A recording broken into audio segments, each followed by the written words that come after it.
Hello, it's Anas Ala, a visual effects artist and instructor. This is an intermediate course about advanced techniques in DOP simulations.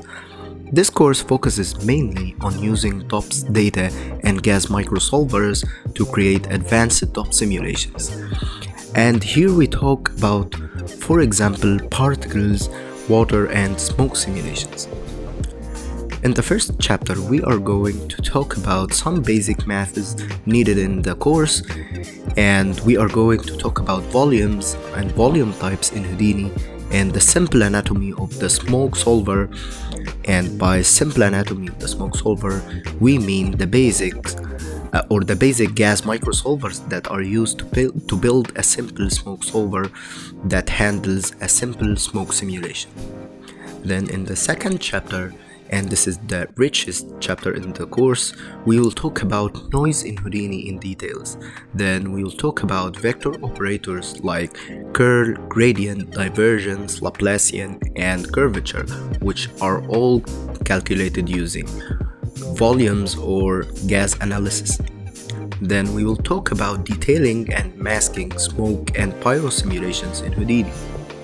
Firstly, we will talk about the preset or ready-made gas microsolvers that are used to add details to the smoke simulations, like the gas turbulence, gas shredding, gas vortex confinement, and gas disturb.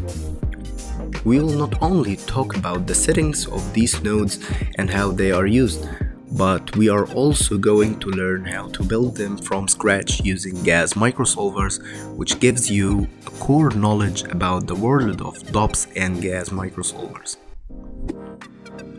You will learn how to create these systems from scratch, and I'm pretty sure that if you learn how to make these nodes from scratch using gas microsolvers, you will be able to understand DOP networks and gas microsolvers deeply and will be able to build your own systems and advanced techniques in DOP simulations.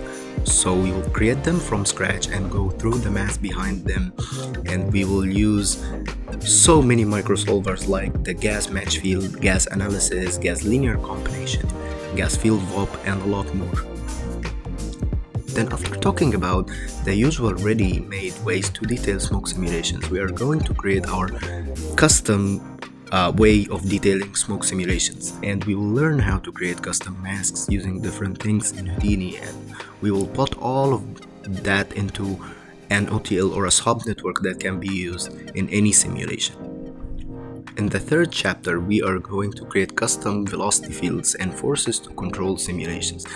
Firstly, we are going to create a custom velocity field to get an ocean vortex effect with grid banding effect. Then we are going to create custom curve forces that drive smoke or particle simulations according to a curve.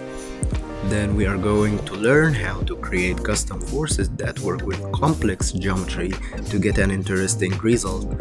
Then we are going to create an interesting particle steward effect to learn how to deal with object or to object force situation.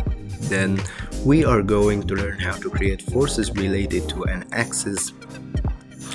We are also going to learn different ways to apply velocity volumes in simulations like pop-advect by volumes, and also our ways to blend the velocity in the simulation or applying them as wind, directional drag, or full drag.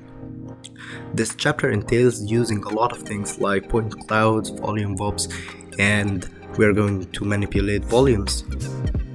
Then in the next chapter we are going to deal with geometry data and subsolvers in DOPs. So we are going to create a snow simulating system and learn how to simulate sand and snow using gas sand forces, subsolvers, and impact data. Then we are going to learn how to create an interesting lava melting effect using subsolver. Then we are going to learn how to mask and detail water simulations in flip solvers using a subsolver.